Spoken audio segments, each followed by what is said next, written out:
Hello students, SV children academy के online classes में आपका स्वागत है।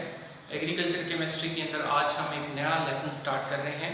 ये आपका 9वां लेसन है और इस लेसन में हम लोग कृषि रसायन और पर्यावरण प्रदूषण के बारे में पढ़ेंगे। तो आज का हमारा जो लेसन है वो है कृषि रसायन व पर्यावरण प्रदूषण। ठीक, कृषि रसायन और पर्यावरण प्रदूषण जो है वो दोनों का आपस में क्या संबंध है। तो क्योंकि हमने पिछला ही जो लेसन पढ़ा है वो हमने फर्टिलाइजर का पढ़ा है, उर्वरकों का पढ़ा है। फसलों के अंदर आप देखते हैं कि उर्वरकों के अलावा और बहुत सारे केमिकल जो हैं वो उपयोग में लाए जाते हैं। ठीक है, भारतीय कृषि के अंदर जो हरित क्रांति 1965-67 में शुरू हुई थी, उससे पहले जो भारतीय कृषि थी वो पारंपरिक हमारी जो विधियां थी उन पर आधारित थी। और उस वक्त क्या था कि इन फसलों के अंदर या खेती के अंदर रसायन का उपयोग जो था वो बहुत ही कम था। लेकिन जैसे हरित क्रांति का समय आता है उसके बाद में क्या हुआ कि हरित क्रांति में क्या था, फसलों की पैदावार एकदम से बढ़नी स्टार्ट हुई और भारत जो है वो फसलों के या अनाज के जो क्षेत्र के अंदर क्या हुआ कि जो है वो खुद के ऊपर जो है वो आत्मनिर्भर हो गया। अब आत्मनिर्भर अगर हुआ तो उसमें फिर कारण क्या था? कारण ये था कि फसलों के अंदर अब पेस्टिसाइड्स का उपयोग बहुत ज़्यादा हो गया। ठीक है, पेस्टिसाइड का उपयोग ज़्यादा होने की वजह से क्या हुआ कि फसलों के अंदर जो बीमारियां लगती थी वो तो कम हो गई और फसलें जो हैं वो ज़्यादा वृद्धि करने लगी। ठीक है, उस वृद्धि की वजह से कुछ सकारात्मक प्रभाव हुए कि फसलों की पैदावार बढ़ी, लेकिन कुछ नकारात्मक प्रभाव भी हुए और नकारात्मक प्रभाव जो थे वो ये थे कि फसलों के अंदर रसायनों की मात्रा बढ़ने लगी और उसकी वजह से तरह तरह के प्रदूषण और तरह तरह की बीमारियां बढ़ने लगी। तो इस लेसन में बेसिकली हम लोग इन चीज़ों के बारे में ही बात करेंगे कि कृषि रसायन यानी कि कृषि के अंदर उपयोग होने वाले रसायन कौन से हैं और उनकी वजह से पैदा होने वाला पर्यावरण प्रदूषण जो है वो किस प्रकार से पर्यावरण प्रदूषण बनता है और किस प्रकार से पर्यावरण प्रदूषण को कंट्रोल किया जा सकता है या फिर किस प्रकार से उसके ऊपर प्रतिबंध या उसके ऊपर नियंत्रण किया जा सकता है। तो ये हम इसके अंदर पढ़ेंगे। देखिए, कृषि रसायन वे पदार्थ होते हैं जो रासायनिक या जैव रासायनिक प्रक्रियाओं के फलस्वरूप निर्मित होते हैं तथा फसलों को पर्याप्त मात्रा में पोषक तत्व व सुरक्षा प्रदान करने के लिए प्रयोग में लाए जाते हैं। तो वास्तव में कृषि रसायन क्या है? कृषि रसायन वे पदार्थ हैं जो फसलों को सुरक्षा प्रदान करते हैं, इसके अलावा पोषक तत्व उपलब्ध कराते हैं। ठीक है, फसलों की जो पैदावार है वो बढ़ती है। ठीक है, फसलों की पैदावार बढ़ती है। ये सारे काम जो है इसकी वजह से, इन रसायनों की वजह से होते हैं। कुछ रसायन जैसे कि हमने पिछले लेसन में पढ़ भी लिए थे, जो हमने उर्वरक इसमें डाले हैं, जैसे यूरिया हुआ, डीएपी हुई, अमोनियम फॉस्फेट हुआ, ठीक है, अमोनियम सल्फेट हुआ, म्यूरेट ऑफ पोटाश ये हुआ। ठीक है, ये सारी चीजें जो है वो इसके अंदर जो है वो आ जाती हैं। अब ये तो उर्वरक थे, लेकिन उर्वरकों के अलावा और भी बहुत सारे रसायन हैं जो कि यूज किए जाते हैं, हम लोग उनकी बात करेंगे।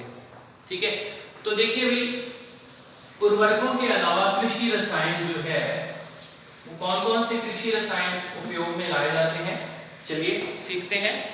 तो आपने देखा होगा कि फसलों के अंदर जो कीट पतंगे हैं, ठीक है, उनको उनके नियंत्रण के लिए या उनको नष्ट करने के लिए कीटनाशी डाले जाते हैं। कीटनाशी, ठीक है, जिनको हम इंसेक्टिसाइड्स कहते हैं, इंसेक्टिसाइड कहते हैं। ओके, तो इनके बारे में आप जानते हो। फिर इसके अलावा पेस्ट, ठीक है, पेस्ट, इनके नाश करने के लिए हम इसमें फसलों में पेस्टिसाइड्स डालते हैं, पेस्टिसाइड्स, ठीक है। क्वक जो है उनके नाश के या उनके नियंत्रण के लिए हम इसमें क्वकनाशी या फिर फंगीसाइड्स जो है वो यूज करते हैं, ठीक है। सूक्ष्म जीवों के लिए या उनके एंटी माइक्रोबियल्स यूज किए जाते हैं, डिसइंफेक्टेंट या जिनको कि हम पीड़कनाशी कहते हैं। तो इस प्रकार के बहुत सारे रसायन जो है इसके अंदर यूज किए जाते हैं। कृषि रसायनों का मृदा सुधारक एवं मृदा नियामक दोनों ही रूपों के अंदर क्या है, बहुत एक योगदान है। कृषि रसायन जो है जितने भी केमिकल जो कि एग्रीकल्चर के अंदर यूज होते हैं, क्योंकि वो महंगे हैं तो इसलिए दिनों दिन किसानों के ऊपर आर्थिक रूप से जो है उनका बोझ बढ़ता जा रहा है और इनका उपयोग जो है वो भी दिनों दिन बढ़ता जा रहा है, क्योंकि किसान जो है वो ज़्यादा से ज़्यादा फसल पैदा करना चाहते हैं, पैदावार को बढ़ाना चाहते हैं। तो उस पैदावार को बढ़ाने की वजह के कारण ही क्या होता है कि किसान जो है इन रसायनों का ज़्यादा से ज़्यादा उपयोग करते हैं। तो सबसे पहले मैं केमिकल फर्टिलाइजर्स की बात करूंगा कि कौन कौन से केमिकल फर्टिलाइजर्स जो हैं वो उपयोग में लाए जा रहे हैं और उनका जो प्रभाव है वो क्या है, क्या उनका रासायनिक उर्वरक प्रभाव क्या है, कब से उपयोग में लाए जा रहे हैं और प्रकार कौन कौन से हैं, तो हम इनकी बात करते हैं।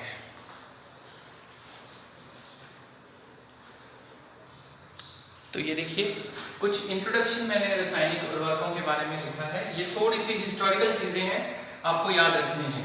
ये 2 क्वेश्चन जो हैं वो वेरी इंपॉर्टेंट हैं, जरूर याद होने चाहिए हर एक बच्चे के कि हरित क्रांति के जनक कौन थे। एक्चुअली में रासायनिक उर्वरकों का जो उपयोग था वो हरित क्रांति के बाद में बढ़ा था।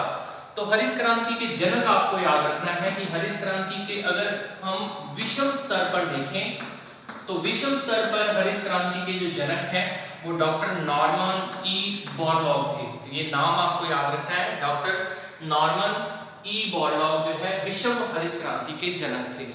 और भारत के अंदर अगर हम हरित क्रांति के जनक की बात करें तो डॉक्टर पी स्वामीनाथन आपको याद रखना है। ये डायरेक्ट क्वेश्चन आएगा, सीधा आपको ऐसे पूछा जाएगा कि भारतीय हरित क्रांति के जनक कौन हैं, तो आपको डॉक्टर पी स्वामीनाथन याद रखना है। विश्व हरित क्रांति के जनक अगर आपसे पूछा जाता है तो आपको डॉक्टर नॉर्मन ई बोरलॉग याद रखना है, ठीक है। चलिए अब देखो, अगर हम रासायनिक उर्वरकों की भारत की बात करें तो 1906 में सर्वप्रथम 1906 में सिंगल सुपर फॉस्फेट का जो है वो उत्पादन स्टार्ट हुआ था और ये पहला उर्वरक था भारतीय इतिहास में जो कि रासायनिक तौर पर उपयोग में लाया जाने लगा था। इससे पहले जो उर्वरक हैं जैसे गोबर की खाद है या बाकी जो है पारंपरिक तरीकों से खेती जो है वो की जाती थी। तो 1906 में सिंगल सुपर फॉस्फेट जो है अंग्रेजी शासनकाल के अंदर ये निर्माण इसका स्टार्ट हुआ था। फिर उसके बाद में 1947 के अंदर अमोनियम सल्फेट जो है अकेला ऐसा उर्वरक था जिसके अंदर की नाइट्रोजन उपस्थित थी। तो नाइट्रोजन उर्वरक के रूप में 1947 में अमोनियम सल्फेट का निर्माण स्टार्ट हुआ था। फिर उसके बाद में 1956 में पहली बार यूरिया जो है उसका उत्पादन शुरू हुआ हमारे देश के अंदर और यूरिया के बाद में 1967 में डाई अमोनियम फॉस्फेट जो है जिसके अंदर नाइट्रोजन भी उपस्थित थी और फास्फोरस भी उपस्थित थी, ये जो थे दोनों के जो उर्वरक थे इस प्रकार से स्टार्ट हुए। अब क्या होता है कि जैसे जैसे ये उर्वरक का उत्पादन शुरू हुआ तो इनकी मात्रा जो थी वो भी, खर्च जो था या खपत जिसको हम कह सकते हैं, वो खपत जो थी वो भी बढ़ने लगी। 1950-51 के अंदर 1951-52 में प्रति हेक्टेयर जो उर्वरक था वो सिर्फ 0.5 kg ही यूज किया जाता था। मतलब इतनी खपत जो थी इसकी थी, बहुत कम मात्रा है ये, प्रति हेक्टेयर आधा किलो। ठीक है, प्रति हेक्टेयर, हेक्टेयर एक बहुत बड़ी यूनिट होती है जमीन की, तो उसमें ये है। अगर हम 2016-17 की बात करें तो प्रति हेक्टेयर उर्वरक जो है वो 158 किलो यूज किया जा रहा है।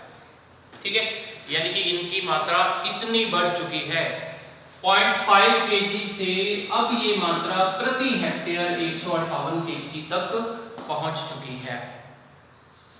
समझ में आ रही बात?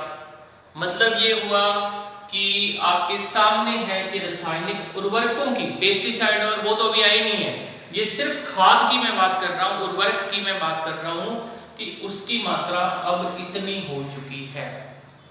ठीक, लेकिन यहाँ पे भी हमारे देश का अगर बात करें तो हमारे देश के आंकड़े तो अभी ये हैं, लेकिन अगर हम बात करें बाकी देशों की तो चीन जो है उसमें प्रति हेक्टेयर 420 किलो जो है वो उर्वरक उपयोग में लाए जा रहे हैं।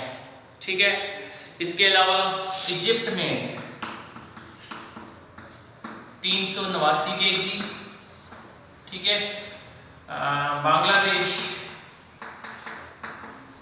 बांग्लादेश के अंदर है ये आपका 278 kg, और कोरिया जो है उसके अंदर 293 kg के आसपास ये आंकड़ा बैठता है। तो इसका मतलब ये हुआ कि अगर हम इन देशों की बात करें, ये देश जो है हमारे भारत के क्षेत्रफल के हिसाब से तो बहुत छोटे देश हैं, चीन जो है वो अकेला एक बड़ा देश है, लेकिन अगर अपन खपत की बात करें तो भारत में अभी भी उर्वरकों की खपत जो है इन देश की अपेक्षा बहुत ही कम हो रही है। यानी कि जो विश्व स्तर पर अगर हम बात करें तो रासायनिक उर्वरक जो है वो बहुत अधिक मात्रा में उपयोग में लाए जा रहे हैं। ठीक है, अगर हम बात करें कि एनपीके की, तो नाइट्रोजन, फास्फोरस और पोटेशियम की मैं बात करूं तो इसमें अलग अलग आंकड़े हैं, बहुत सारे आंकड़े हैं कि भारत जो है वो किस स्थान पर है। तो ये आपको याद रखने पड़ेंगे। आप बुक में से, एग्रीकल्चर की बुक में ये आंकड़े लिखे हुए हैं, तो वहां से आप इनको उठा सकते हो। जस्ट क्या है कि याद करने वाली चीजें हैं, इसमें समझने वाला कुछ नहीं है। तो इन आंकड़ों को ना आप लोग खुद याद करोगे कि भारत जो है विश्व में कौन से स्थान पर है, नाइट्रोजन के हिसाब से कौन से स्थान पर है, नाइट्रोजन की खपत के हिसाब से, फास्फोरस, पोटेशियम, इनके हिसाब से ये कौन कौन सी पोजीशन पे है, ये आपको याद कर लेना। अब इसके बाद में अगर इनकी मात्रा बढ़ जाए, उर्वरकों की मात्रा, तो देखिए क्या होता है। मैं यहां पर आपको एक एग्जांपल की मदद से समझाऊंगा कि यदि जल में पोषक तत्व जो हैं उनकी वृद्धि हो जाए। पोषक तत्वों की वृद्धि का मतलब क्या है? भाई पोषक तत्व कहां से आएंगे? उसको उर्वरकों से आएंगे। ठीक, उर्वरकों की वृद्धि हो जाए तो क्या होगा? जब ये जल में पोषक तत्वों की वृद्धि होती है तो जल में जो शैवाल हैं उनकी वृद्धि हो जाती है, शैवाल की वृद्धि हो जाती है, शैवाल बढ़ जाते हैं। जब शैवाल बढ़ेंगे तो इनको सांस लेने के लिए या ऑक्सीजन की खपत बढ़ेगी, ऑक्सीजन की खपत बढ़ेगी। ऑक्सीजन की खपत बढ़ेगी तो जो जलीय जीव हैं, जलीय जीव जैसे कि मछलियां, तो जलीय जीव जैसे मछलियां, उनको सांस लेने के लिए ऑक्सीजन की जरूरत है। तो फिर वो ऑक्सीजन कहां से प्राप्त करेंगे? क्योंकि जल में शैवाल जो है वो ज्यादा ऑक्सीजन कंज्यूम कर रहे हैं। हुआ किसकी वजह से? इसकी वजह से सारा कुछ। जब मछलियों को ज्यादा ऑक्सीजन की जरूरत पड़ेगी तो फिर हम उस वक्त कह देते हैं कि जल में बायोलॉजिकल ऑक्सीजन डिमांड बढ़ जाएगी, ठीक है, ये बढ़ेगी। और जब बायोलॉजिकल ऑक्सीजन डिमांड बढ़ेगी तो फिर उसके बढ़ने से क्या होगा, जो ये जीव जो है इनको तो ये ऑक्सीजन उपलब्ध ही नहीं हो पाएगी और जीव जो है वो मरने लगेंगे तो जल जो है वो प्रदूषित होने लगेगा। समझ में आ रहा है? तो देखो कहां से ये स्टार्ट हुआ और इसका प्रभाव जो है किस प्रकार से जो है वो जीवों पर पड़ता है। तो मेरे ख्याल से आप ये समझ रहे हैं कि किस प्रकार से जो है वो जीव जो है वो प्रभावित होते हैं रासायनिक उर्वरकों से। अब रासायनिक उर्वरक जो थे वो तो किसानों ने उपयोग में लाए फसलों की वृद्धि के लिए, लेकिन उसका असर कहां पे पड़ रहा है, इन पे पड़ रहा है। समझ में आई बात? तो इस प्रकार से प्रत्यक्ष रूप से या अप्रत्यक्ष रूप से बहुत अधिक प्रभाव जो है वो रासायनिक उर्वरकों का पड़ रहा है। नाइट्रेट की मात्रा, अगर हम नाइट्रोजन की बात करें, ये तो हमने उर्वरकों की बात करी, ये कॉमन बात करी है। नाइट्रोजन जो है वो किस रूप में पादपों को उपलब्ध होती है, नाइट्रेट के रूप में। नाइट्रेट की मात्रा अगर 45 ppm से ज्यादा हो जाए जल के अंदर, तो क्या होता है कि जल में नाइट्रेट की मात्रा बढ़ने से जीवों में अलग अलग प्रकार की बीमारियां उत्पन्न होने लगती हैं और पादपों के लिए ये मात्रा एक विषैला प्रभाव उत्पन्न करती है, ठीक है। नाइट्रोजन की तरह फास्फोरस गतिशील तत्व नहीं है और मृदा में स्थिर हो जाता है, जिसकी वजह से एल्युमिनियम और लोहे की मात्रा कम होती जाती है और बहुत सारे इसके जो है वो कारण है, ठीक है। इस तरीके से अगर हम पोषक तत्वों की बात करें तो वो उनकी ना एक निश्चित मात्रा ही चाहिए, बस उससे ज्यादा मात्रा उनका विषैला प्रभाव दर्शाने लगती है, चाहे कोई सा भी एलिमेंट हो, ठीक है।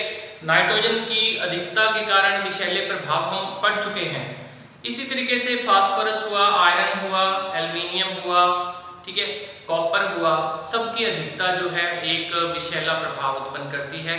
तो ये विषैले प्रभाव जो है इनके क्या क्या हैं वो सारे हम पढ़ेंगे। तो आज हमने इंट्रोडक्शन पढ़ा है रासायनिक उर्वरकों और पर्यावरण प्रदूषण का। कल से हम इस लेसन को बिल्कुल सुचारू रूप से स्टार्ट करेंगे और कल हम ये देखेंगे कि पेस्टिसाइड जो हैं, जिनको हिंदी में पीड़कनाशी कहा जाता है, उनका रासायनिक पदार्थों के रूप में किस प्रकार उपयोग होता है और वो किस प्रकार से हानिकारक होते हैं।